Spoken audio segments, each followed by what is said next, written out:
Stanley Rouse unit. Fuck. I can't believe I'm back here again. 18 months after I finished chemotherapy. Just had to put on a suit. Might as well get some wear out of it after being in China. Yeah, starting again. But this time they told me I can't cure it, right? Just shrink it. Bet you're thinking how well I look, right? A couple of days ago, I ran 10 miles in the fastest time I've run in 20 years, right? Ways you hear is the pumping chemo back into my veins in attempt to prolong my life. God, I thought I'd beaten cancer.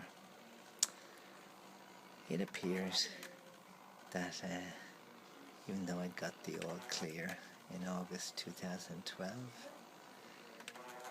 it was the fact they couldn't see the cancer cells, which were still there.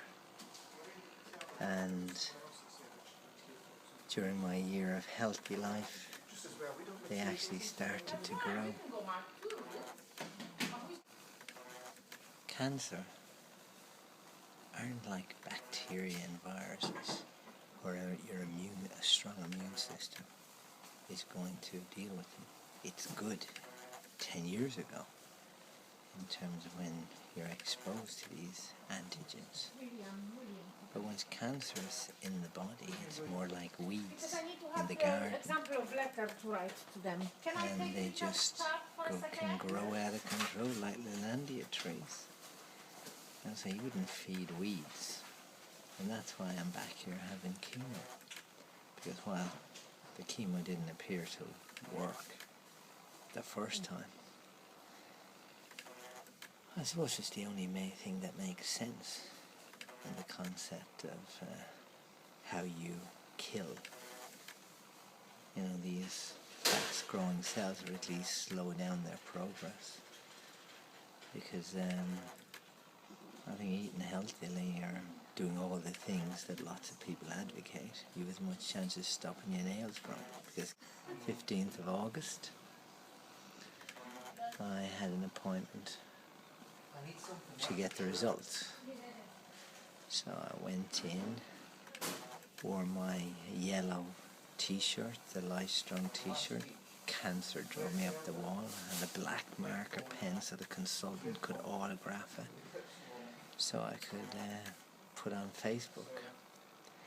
So as I looked around, my consultant was on holiday, so there was another consultant who I didn't recognise, but she's just going to give me the results, so I should start off.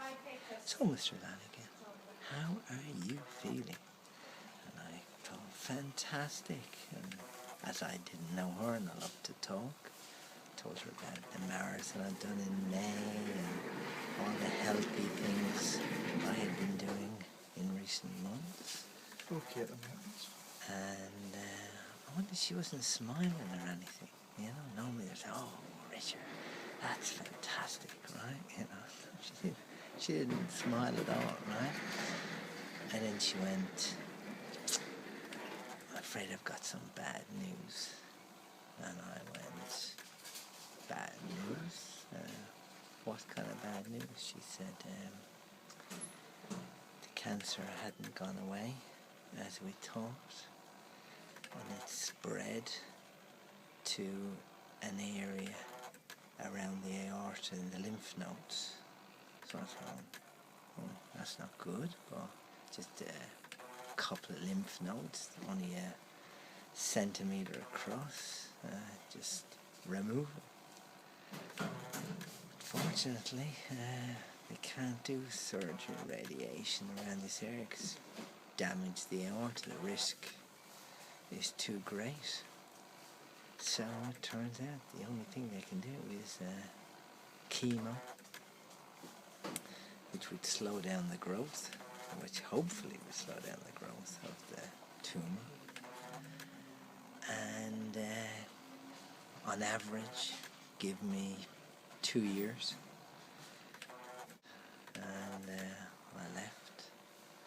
called Jeanette, told her, and of course she went, oh, this isn't funny. You're winding me up. And it took a bit of convincing to say, no, actually, I know you think I'm really healthy and everything, but it appears that I don't have long to live.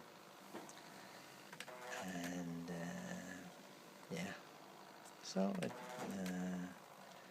next few days took a while to get my head around this, and you know, called a few of my close friends, told them, you know, they were all very shocked, to say the least. I suppose lay people's concept of, you know, all clear is you're cured. And after we'd come off the wall, I said to him, oh, that's the hardest thing I'm ever going to do in my life, right? 'Cause I figured I'd beaten cancer, you know, so what possibly could challenge me in the same way again? And as Ola said,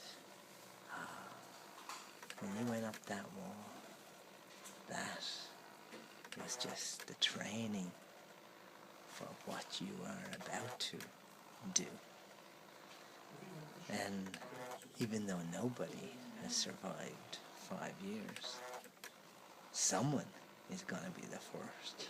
I suppose, why not me?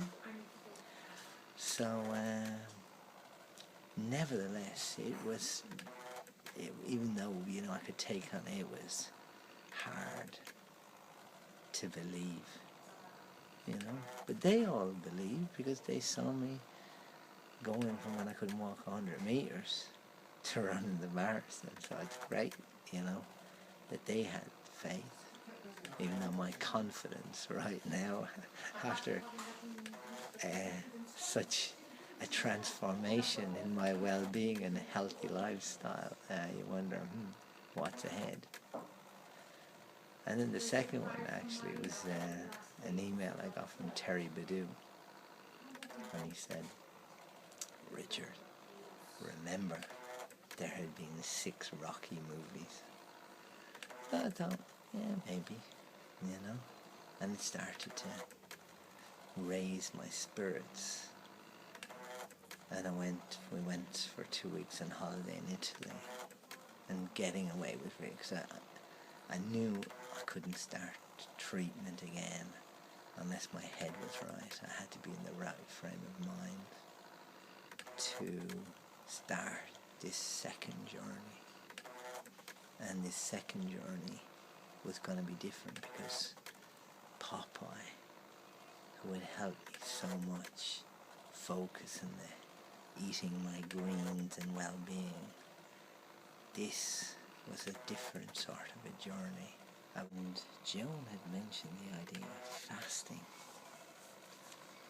And I found a trial which had been done in mice who had fasted for a few days before chemo and during chemo, and it had made the chemo more effective, and in some cases even those with metastasis, they got cured. Now, this had not been done on humans, and I contacted the doctors who'd done the trials, and he's terrified that, you know, someone grasping at a thing and he'd get labelled a quack and a maverick. So he wasn't sure, you know. So I said, well, many girls have called me a rat in my time, and that's not too far off a mouse, so I'm willing to try it. I hope to prolong this story. I hope it don't become boring, you know. I mean, like, imagine dying for 10 years or something. Yeah, you know, that would be a fate, versus that become boring. You know? So I hope that never happens.